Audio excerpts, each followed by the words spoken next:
সকলকে স্বাগত জানাই তোমাদের চ্যানেল টিম প্রমিথিউসে। অনেকে মাইক্রোওয়ার্কার লগ ইন করতে পারো না, কিংবা অথেন্টিকেশন কোডটা কি তোমরা বুঝতে পারো না। তার জন্য আমি আজকে একটা ছোট্ট ভিডিও নিয়ে চলে এসেছি যে মাইক্রোওয়ার্কার তোমরা কিভাবে লগ ইন করবে এবং অথেন্টিকেশন কোডটা কি। প্রথমেই তোমরা ক্রোম ব্রাউজারে চলে যাবে, নিউ ট্যাব ওপেন করে লিখবে মাইক্রোওয়ার্কার্স লগ ইন।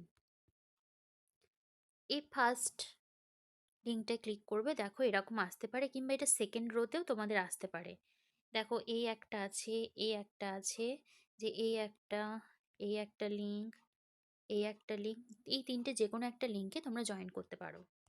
গেলাম, যাওয়ার পরেই দেখো লেফট কর্নারে তিনটে স্লিপিং লাইন আছে। স্লিপিং লাইনে ক্লিক করলে তোমরা হোম বলে একটা অপশন পাচ্ছ। দেখো হোমেও পেতে পারো কিংবা লগ ইনও পেতে পারো, ঠিক আছে। ইমেল আইডি চাইছে, পাসওয়ার্ড চাইছে, রিনিউ চাইছে। কিভাবে কি করবে দেখো, তোমরা মাইক্রোওয়ার্কার রেজিস্ট্রেশন করেছো যে ইমেল আইডি দিয়ে এবং যে পাসওয়ার্ড দিয়ে, সেটা এখানে দেবে। ইমেল আইডি পাসওয়ার্ড দেওয়ার পর দেখো একটা ক্যাপচা আছে, ক্যাপচাটা সলভ করবে। এটা কিন্তু অলওয়েজ এখানে যে লেটারগুলো দেওয়া থাকে, সেই লেটারগুলো কিন্তু অলওয়েজ স্মলে হয়, এটা মাথায় রাখবে। দেখো এখানে লেখা আছে J9HKH। তারপর তোমরা লগ ইনে ক্লিক করবে। লগ ইনে ক্লিক করলে 2 ফ্যাক্টর অথেন্টিকেশন বলে দেখাচ্ছে।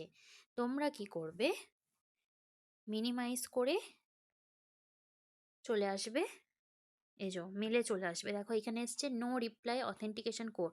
যাদের দেখবে আসছে না, তারা একবার এরম করে টেনে একটা রিফ্রেশ করে নেবে। দেখো অথেন্টিকেশন কোডে এই যে নাম্বারটা দিয়েছে, ইউর ভেরিফিকেশন কোড ইজ, এটাকে তোমরা কপি করে নেবে।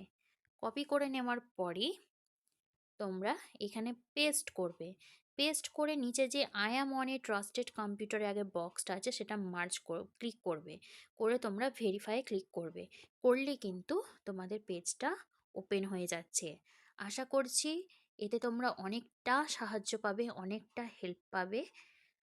আমাদের যদি এই ভিডিওটি ভালো লেগে থাকে, অবশ্যই ভিডিওটি লাইক, কমেন্ট এবং সাবস্ক্রাইব করে দেবে। Thank you for your watching.